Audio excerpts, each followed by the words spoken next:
Praise lord, జై మసీకి అందరికీ వందనాలు. ఈ దొంగల ముఠ ఏ రీతిగా పనిచేస్తుందో చేయబడితే హంతకుడిని ఏం చేయాలి?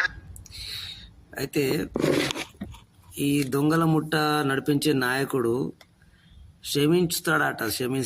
అంటే మొహమ్మద్ ప్రవక్త, వీళ్ళ ప్రవక్త క్షమిస్తాడట అందరినీ. బాగా క్షమా దయాగులంలో ఉన్నదట. ఈ బాబు చెప్తుండు మనకు. ఈ బాబు ఏమంటాడో ఒకసారి విన్న తర్వాత నేను మీకు దాన్ని వీళ్ళ గ్రంథాలలో ఏం రాసి ఉన్నదో అది చెప్తాను నేను. అంటే యేసుక్రీస్తు క్షమాపణగా కన్నా బాగా పెద్ద అదట క్షమాపణ.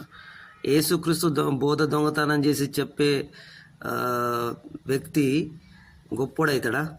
ఈ పంది ముఖానికి అర్థం కాక సోషల్ మీడియా మీద వచ్చి మాట్లాడతారు. సరే, మనం కూడా దీని విషయంలో మాట్లాడదాం. అప్పుడు యేసు వారు చెప్పిన దాని ప్రకారంగా మీరేం చేయాలి? మీ కుడి చెంప మీద కొట్టాడు కాబట్టి ఆ దొంగని పిలిచి నా ఎడమ చెంప మీద కూడా కొట్టు అని చెప్పాలి. మరి మీరు అలా పిలిచి కొట్టించుకుంటారా? ఖురాన్ గ్రంథంలో సూరా అల్-మాయిదా 5వ అధ్యాయము 45వ వాక్యంలో అల్లా అంటున్నారు, తౌరాత్ గ్రంథంలో వారికి అంటే ఇజ్రాయేలులకు మేము ప్రాణానికి బదులు ప్రాణము, కన్నుకు బదులు కన్ను, ముక్కుకు బదులు ముక్కు, చెవికి బదులు చెవి, పన్నుకు బదులు పన్ను మరియు గాయాలకు బదులుగా సరిసమానమైన ప్రతీకారం విధించాము. ఎవరు విధించారు? అల్లాయే విధించారు. అయితే ఎవరే 1 సెకండ్ స్టూపిడ్. అల్లా యెహోవా ఒక్కటి కాదు.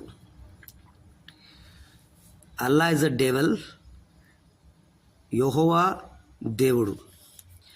అల్లా డేవల్ ఎట్లా అంటే అల్లాకున్న క్వాలిటీస్లల్లా గుమ్రాహ్ करता है, దయానికున్న క్వాలిటీస్. जिसे वो चाहता है हिदायत देता है, जिसे वो चाहता है एग्जांपल गुमराह करता. గుమ్రాహ్ అంటే తప్పుదారి పట్టించేవాడు అల్లా అని. పన్నుకు బదులు తప్పుదారి పట్టిస్తాడంటే ఈ యొక్క ఆయన ఏం చేసిండంటే యేసుక్రీస్తు శిలువ మీద చనిపోయిండు. అయితే మనం విశ్వసిస్తాం. వీళ్ళ విశ్వాసం ఏంటంటే అల్లా యేసుక్రీస్తు శిలువ మీద వేరే వాళ్ళు చనిపోయాడు, యేసుక్రీస్తు చనిపోలేదు. అక్కడ గుమ్రా చేసిండట అల్లా గుమ్రా చేసిండట లోకులను.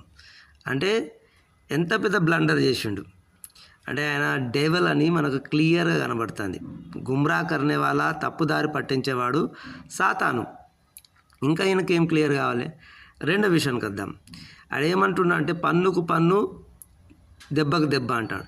మరి మొహమ్మద్ మీ ప్రవక్త ఒక 2 పన్ను ముంగడి ఎరగొట్టిండు, మరి ఆయన కూడా ఎరగొట్టిరా? దాని తర్వాత మన బైబిల్లో ఏమని రాసున్నదంటే ద్వితీయోపదేశకాండం 21వ అధ్యాయము 10వ వచనంలో ఎవరైనా యుద్ధానికి అయితే స్లేవ్లు పట్టుకొస్తే వాళ్ళని పెళ్లి చేసుకోమని రాసున్నది. వాళ్ళ మొహమ్మద్ ప్రవక్త అందరితోని వ్యభిచారం చేసిండు, స్లేవ్లతో వ్యభిచారం చేసిండు, మారేకితతో వ్యభిచారం చేసిండు. ఆయన పాపిగా ఉన్నాడు. మార్కెట్ నుంచి ఒక అమ్మాయి వెళ్తా అంటే దాన్ని చూసి సెక్షువల్ ఫీలింగ్ కలిగి వెళ్ళి సెక్స్ చేసిండు తన కోడలైన భార్యతో.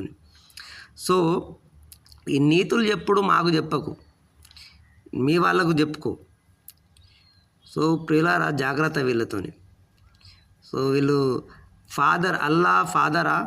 కాదు, ఎవరికి ఫాదర్ కాదని రాసినది. కానీ యేసుక్రీస్తు ఏమనంటే మై ఫాదర్ అని అన్నాడు, నా తండ్రి నా దేవుడు అని అన్నాడు. సో వీళ్ళందరూ మూర్ఖత్వం వహిస్తున్నారు కాబట్టి వీళ్ళతో కొంచెం జాగ్రత్తగా ఉండండి. Thank you friends. Praise lord.